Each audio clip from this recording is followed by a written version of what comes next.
So the ingredients for my famous stuffing are the following. So I like to use chicken broth instead of water to add some extra flavor to the stuffing.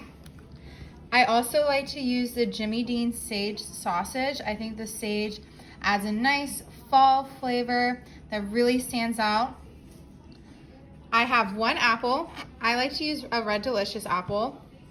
I have half of white onion, 3 carrots that I already peeled, washed and peeled, as well as 3 stalks of celery, which I'm gonna chop all of these ingredients up.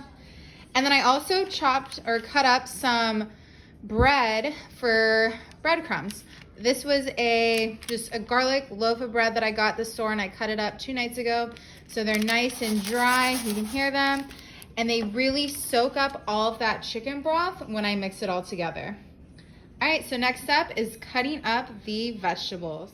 Now that I have all of my vegetables cut up, the next thing I'm gonna do is start with cooking the sausage. So right now I have a pan heating up. It is about 350 degrees, so that would be about medium on the stovetop. Okay, so right now I have my sausage in the pan. You don't want it too high, the temperature, because you don't want the sausage to burn. I have this cool little utensil that I'm using that's really good when you are working with brown meat. It really breaks it up well. So I'm gonna have this cook for a couple of minutes until it's nice and brown. Ooh, it's smoky. So as you can see, the sausage, it cooks really fast. It only takes a couple of minutes. That's why you don't want it on too high of a heat. You definitely want to keep it probably medium temperature. I actually added a little bit of oil too. See, it's getting really smoky. Added a little bit of oil too, so it wouldn't stick to the pan. So when this is done, what I'm gonna do next is I am going to transfer my cooked sausage into another container and then saute my vegetables. I went ahead and transferred my sausage into another container. So what I'm gonna do next is saute my vegetables. So one reason why I love to cook the sausage first is because it leaves that extra little bit of oil and grease. So I don't need to add too much oil. You can see I just added a little bit. Temperature is still the same at that medium temperature. I don't want it too high.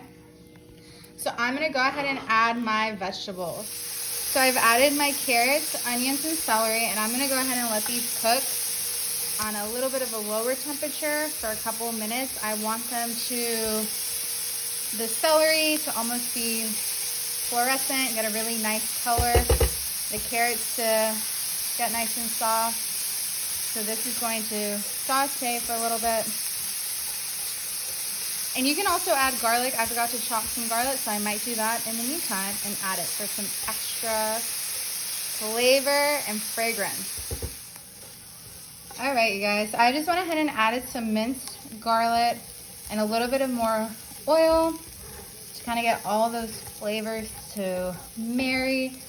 And the smell is incredible, let me tell you. Wish you guys could smell this right now. You can definitely see that the vegetables have become not fluorescent, but a little bit translucent. And everything is looking good.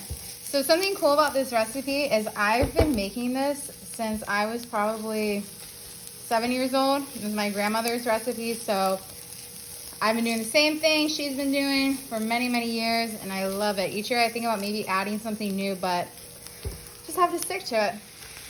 All right, so I went ahead and mixed the breadcrumbs as well as the sausage together with my vegetables. I've also added the apple, and I added 2 cloves of garlic that I minced.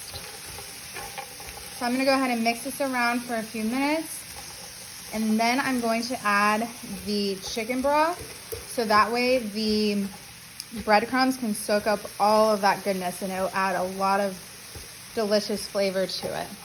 All right, so I'm gonna go ahead and add the chicken stock. I don't really measure it, I just kind of eyeball it, so maybe I add about half a cup at first, and you want to give it a really good mix, so that way all of the bread catches that chicken stock. And again, you don't have to use chicken stock. You can use vegetable broth. You can even use chicken broth. Stock just adds a little bit more flavor to it, personally speaking. And again, you really want to mix it around and make sure that all of the breadcrumbs grab that liquid. So I'm going to go ahead and add some more. And just kind of spread it around.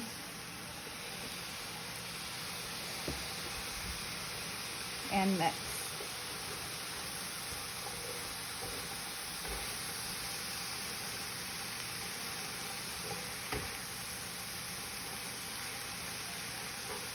So again, this recipe has been in my family for years. I absolutely love it. It's always my duty to make the stuffing on Thanksgiving. Just brings back such wonderful memories of past Thanksgiving dinners.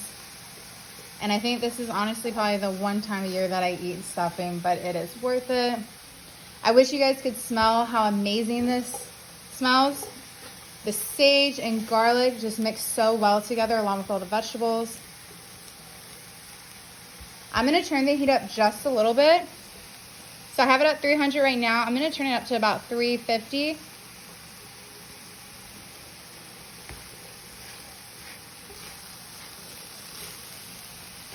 And again, just making sure you're mixing everything. You want to make sure that those breadcrumbs really soak up the stock. All right, guys, I went ahead and turned the, a little smoky.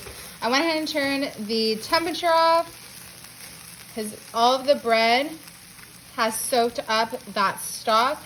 Just a little tip, you don't want your bread to get too moist because you don't want it to end up being soggy.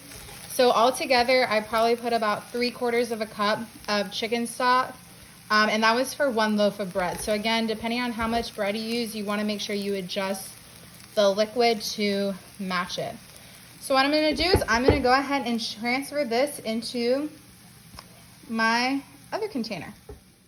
All right, you guys, so here's the final product. I went ahead and covered it with foil and put it in the oven at 350 for about 20 minutes just to add a little bit of crisp to the top of it, and it is delicious. I hope you guys have a wonderful Thanksgiving.